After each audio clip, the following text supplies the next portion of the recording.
Jesus' whole life has been filled with paradoxes. You might not have thought of them before, but things like, how can an immortal God with no beginning and no end have a birthday? How does his Father go looking for him and find him in his Father's house? How does the creator of the earth, the owner of all the cattle on 1,000 hills, have no place to lay his head? And as Charles Wesley, a well-known hymn writer, put down, "'Tis mystery all, the immortal dies." So much about Jesus' life is a paradox. But nowhere is the irony of Jesus' life stronger than in the expectations of his royalty.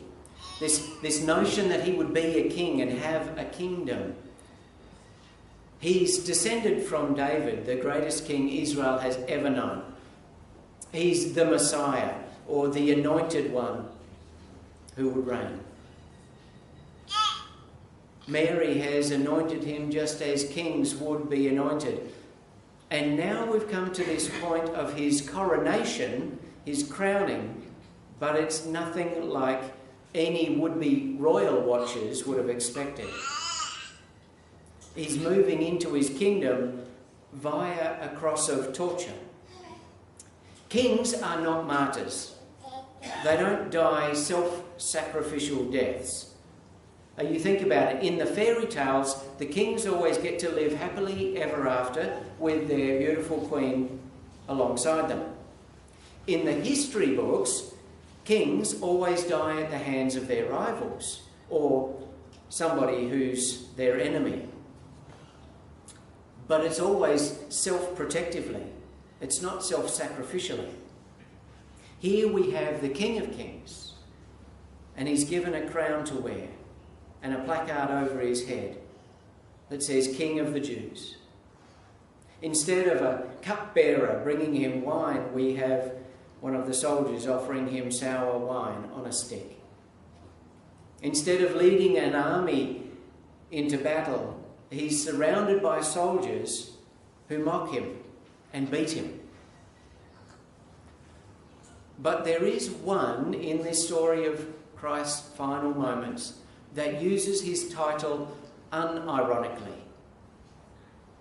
You remember, Jesus doesn't die alone. With one criminal on his right and one on his left, he hears a single voice of sincerity among all the jeering crowd. Jesus, remember me when you come into your kingdom. He's truly hailed as a king at last. But not by one of his disciples, not by a soldier, not by anybody important, but it's by a petty thief alongside him. Jesus, in his ministry, spent so much time explaining and demonstrating what his kingdom, what the kingdom of God would look like. And we still have a hard time understanding it. Is it a mustard seed? Is it a pearl of great value? Is it yeast working its way through dough? If his kingdom is so hard to grasp, it's no wonder that we all had such a hard time recognising him as the king in the end. Jesus' whole life was a series of paradox. His actions were unexpected, his choice of followers startling, and his path to power the path of defeat and death. His cross is the final point of confusion for all those expecting to see a royal king, a triumph and a victory in strength. We look at a cross and it doesn't make sense to the story we would have written, to the king who would come. But Jesus didn't come the way we would have expected. His reign was not the way we would have done it, or that we ourselves might have ruled. Instead, we have this unexpected king And his final cross, his final throne is a cross. His final words, a proclamation of forgiveness. And his final act ensured that a kingdom would not end. And so we are all here this day, celebrating this man and all that he did for us. I liked that video that I showed you earlier.